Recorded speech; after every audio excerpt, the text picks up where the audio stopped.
Estoy rodeado de las imágenes tal vez más desgarradoras, la de esas criaturas inocentes, muchos de los que nunca más tendrán la oportunidad de decir mamá, de decir papá, las niñas, los niños que iban a bordo de ese avión, decenas de criaturas. Y surgen cada vez más detalles que hacen pensar que fue o intencional que se tratara de derribar un avión de pasajeros o que fue un error monumental por malinterpretar la información de los equipos que tienen estas baterías lanzamisiles. Eso es lo que vamos a conversar con nuestros invitados. El señor Manny Ortega fue agente de la Agencia Federal de Investigaciones de los Estados Unidos, el FBI, es un experto en terrorismo, trabajó en Afganistán. Señor, buenas noches, gracias por estar con nosotros. Muy buenas noches. Muy, pero muy amable. El señor Oscar García es piloto de aviones de pasajeros, un experto en aeronáutica y la principal figura, el director de Interflight Global. Bienvenido, muy buenas noches. Buenas noches, Pedro. Empiezo con un hombre que sabe mucho de lo que es investigar formalmente, y cuando han pasado en la práctica tantos días y se han hecho tantas cosas con una escena de crimen, que es lo que es en este caso, ¿qué se puede esperar con sus conocimientos de que se pueda hacer una investigación seria sobre el tema? Es muy complicado ahora porque la escena del crimen está altamente contaminada. No se tomaron las menores precauciones para hacer una investigación que pueda llegar a unos resultados concretos. Ahora hay mucha especulación sobre toda la materia que llega por el alto nivel de contaminación que presenta la escena. Y cuando hablamos, para que nuestra audiencia se mantenga en la misma página con nosotros, es una expresión que utilizan investigadores cuando se habla de escenas de crimen: contaminación. No nos confundamos con lo que representa que haya cadáveres abandonados durante días y lo que significa eso desde el punto de vista sanitario. Contaminación significa que alguien simplemente cambie de lugar algo que puede ser evidencia en una investigación de este tipo. Señor García, obviamente sé que en estos días han hablado en profundidad del tema, pero con lo que se ha sabido a lo largo de este fin de semana y en las últimas horas, ¿en qué dirección apunta su análisis de esta situación? El análisis desde el punto de vista de transporte aéreo está clarísimo. Es un derribo del avión por un misil tierra-aire, y la geometría del derribo y la geometría del accidente, incluso con las corrupciones que se han producido por los terroristas involucrados, nos dicen clarísimamente que ha sido un derribo misil tierra-aire. Una imagen que es de las primeras que surge, tal vez la primera. Esta es una fotografía desde una aeronave del área donde cayó el avión de Malaysia Airlines, un área de una extensión considerable. Hay versiones múltiples que apuntan a dos direcciones. Una, que el avión cayó casi entero. Otra, que se fue desmantelando en el aire. No tenemos todavía una oportunidad de decir con seriedad cuál es la concreta. Pero hay un detalle interesante sobre cómo funciona el equipo de radar que está anexado y que es básicamente el cerebro de estas baterías lanzamisiles. Vamos a puntualizar. Estos misiles pueden llegar a 100.000 pies de altura. Son efectivos a una altura mucho menor, pero de todas formas este avión iba a poco más de 30.000 pies de altura, así que ese no era un problema. ¿Qué pasa? Estas baterías de misiles tienen un equipo que básicamente en la práctica identifica si es amigo o si es enemigo. Así se llama por sus siglas en inglés: Identify Friend or Foe, IFF. Entonces, un operador con experiencia, bien entrenado, instantáneamente puede establecer si es un avión comercial que va por un corredor aéreo. Piensen de alguna forma en el equivalente al Palmetto, a la 836, a la I-95, llévenlos al cielo, y ese es el equivalente a lo que pasa con las aerolíneas que están en todo momento circulando por áreas que están controladas estrictamente por torres en distintos puntos, por equipos de radar. ¿Qué pasa si alguien sin experiencia trabaja con un equipo de este tipo? Perfectamente puede ocurrir que o malinterpreta la señal que está enviando. Cada uno de estos aviones tiene el equivalente a un documento de identidad. Se llama transponder y está enviando señales que dicen: soy el vuelo tal de tal aerolínea. Y si eso no estaba funcionando en el equipo detector o el operador no supo identificarlo, esa puede ser una razón por la cual apretaron un gatillo y un misil destrozó este avión. ¿Me corrige si estoy equivocado? Correcto, Pedro, tu interpretación es correcta, pero la importancia clave es que estos sistemas antiaéreos, hasta el día de este incidente, el 17 de julio, eran consideradas armas de destrucción masiva que debían estar bien protegidas. Por tanto, haber liberado este tipo de arma y entregado a manos no entrenadas corresponde a un crimen muy, muy serio que la entidad, país, Estado, grupo terrorista, llamémoslo como la investigación lo llame, ha de responder contundentemente. Imágenes que tenemos para lo que son estos sistemas que se conocen por 3 letras, BUK, es el nombre de este equipo, estas baterías lanzamisiles, y hay un vehículo que fue fotografiado, filmado, desplazándose por una carretera, y los expertos han analizado esa imagen y establecen que le faltan misiles. Así que eso es lo que establece una de las llamadas evidencias que se están manejando en el caso. ¿Usted lo ha visto, señor Ortega? Sí, sí, lo he visto. Esos bugs, como usted estaba diciendo, son equipos sofisticados. Para manejarlo, ninguno de nosotros en esta mesa podríamos lanzarlo y llegar a nuestro objetivo. La persona que impulsó el botón tiene que tener el entrenamiento, algún grado de entrenamiento. Y ese tipo de entrenamiento solamente se provee por los rusos. Y eso es altamente indicativo que la mano oculta en esta jugada sucia, se podría decir, están nuestros amigos los rusos. Han mostrado ser muy malos amigos, por cierto, porque han manejado las cosas de una forma que ha generado una cantidad como mínimo de dudas muy serias sobre su actitud, y en general se habla de que aquí tiene que haber como mínimo complicidad. Hay otra imagen, en este caso tuvieron el cuidado de ponerle por lo menos un toldo a lo que es este equipo. Y por cierto, no vayan a pensar que es solo el camión en el que van los misiles el equipo. Estas baterías de misiles tierra-aire incluyen también otros vehículos de apoyo, porque cuando se instala algo así requiere una serie de cosas de infraestructura, incluyendo por ejemplo el equipo de radar, que no se desplaza en el mismo vehículo. Las cosas se han manejado a un nivel que el presidente de los Estados Unidos no puede ocultar su indignación. Escuchemos algo de lo que ha dicho en las últimas horas. Desafortunadamente, los separatistas respaldados por Rusia que controlan el área continúan bloqueando las investigaciones. De manera reiterada, ellos han evitado que los observadores internacionales accedan al lugar donde están los restos. Cuando los investigadores se acercan, ellos comienzan a disparar sus armas al aire. Los separatistas están removiendo evidencias del lugar del impacto, todo lo cual motiva la pregunta: ¿qué están tratando exactamente de esconder? Por otra parte, los separatistas apoyados por Rusia están trasladando los cadáveres del lugar del impacto muy frecuentemente sin el debido cuidado que uno normalmente esperaría en una tragedia como esta. Esto es un insulto a todos aquellos que perdieron a sus seres queridos.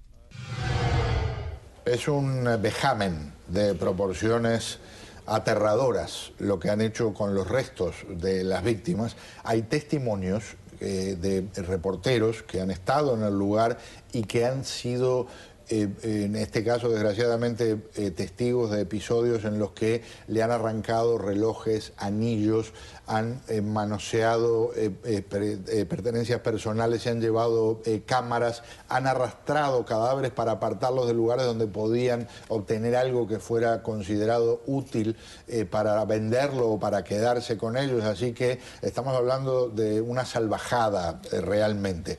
Mientras, Vladimir Putin, el titular del gobierno ruso, habla de la posibilidad de buscar caminos de diálogo.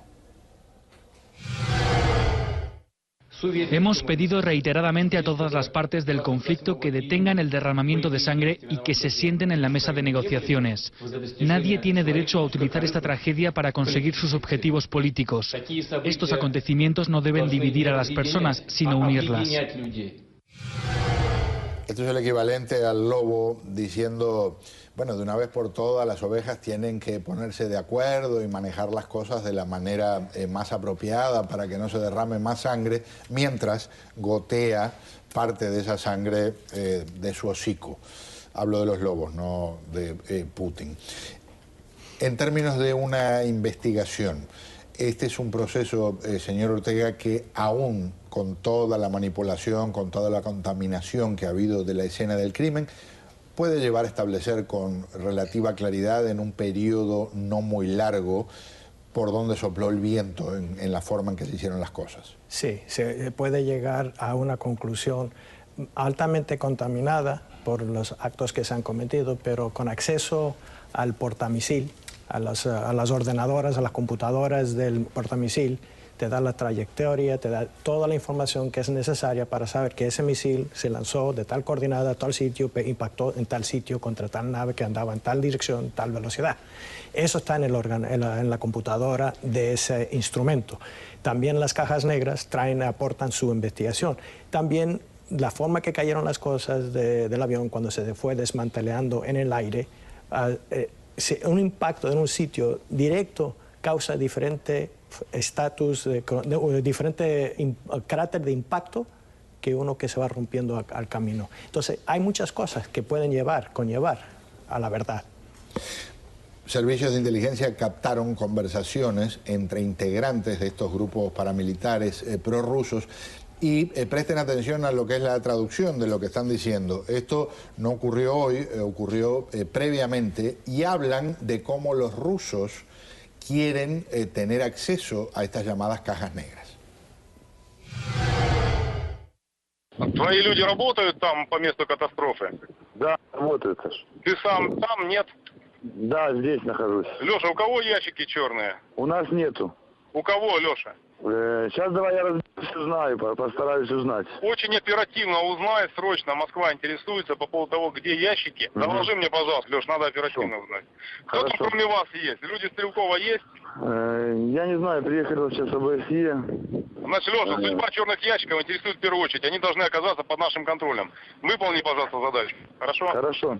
У меня к вам просьба, это как бы не моя просьба. Очень наших товарищей там свысока очень интересует судьба черных ящиков. Это имеется в виду по Москве. Там две единицы у Хмурова, начальника разведки СТВК. Значит, пожалуйста, во взаимодействии с МЧС, все, что будете находить, чтобы не попадало никуда. Si tuviéramos la posibilidad de establecer con absoluta certeza que es una conversación entre dos integrantes de estos grupos paramilitares prorrusos, ahí hay una prueba contundente de lo que significa la mano rusa en estas circunstancias. Nuestra obligación como profesionales de la comunicación es compartir con ustedes que nadie hasta el momento puede confirmar 100% que eso es así, pero servicios de inteligencia occidentales dicen en las últimas horas que están convencidos que son dos integrantes de estos grupos que han tratado de destruir al gobierno de Ucrania. Una de las cosas que hablábamos un instante antes del comienzo del programa, Oscar, alucinante que le pase 2 veces a la misma aerolínea en unos pocos meses.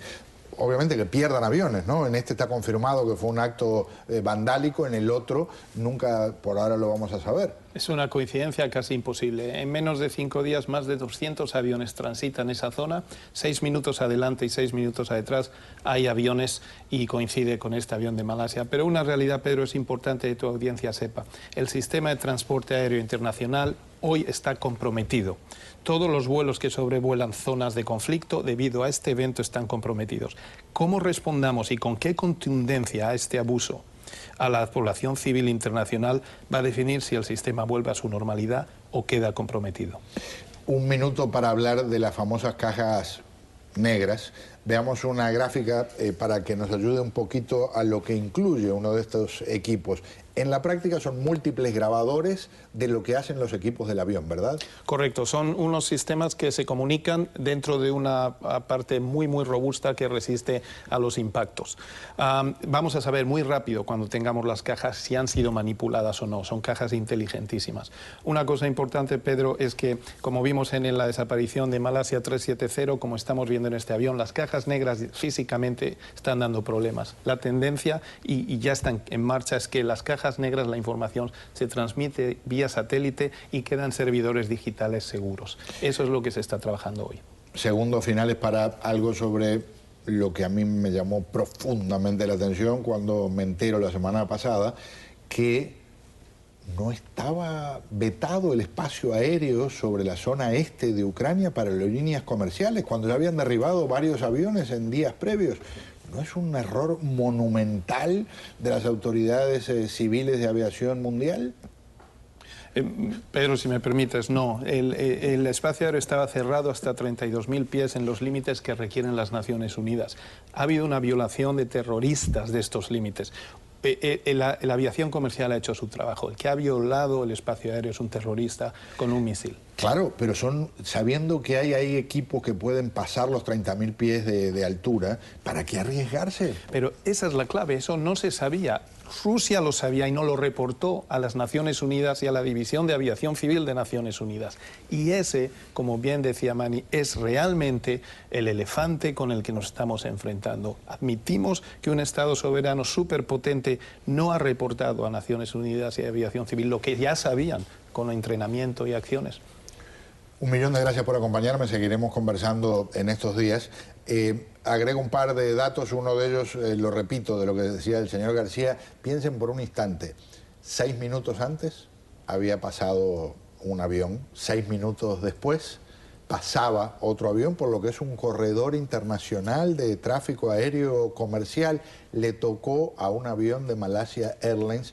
Las probabilidades son de una tal vez en 1.000 millones. Y la otra, Vladimir Putin estaba en los cielos en el momento en que es derribado este avión. Y según algunos informes que surgieron este fin de semana, habría pasado a unos 37 minutos en algún momento del lugar por el que había pasado este avión de Malaysia Airlines. Incluso algunas gentes en Europa decían que en realidad esto fue un intento de matar a Putin, cosa que en este momento prácticamente nadie crea que sea una teoría seria. Otra vez gracias, un placer tenerlos aquí.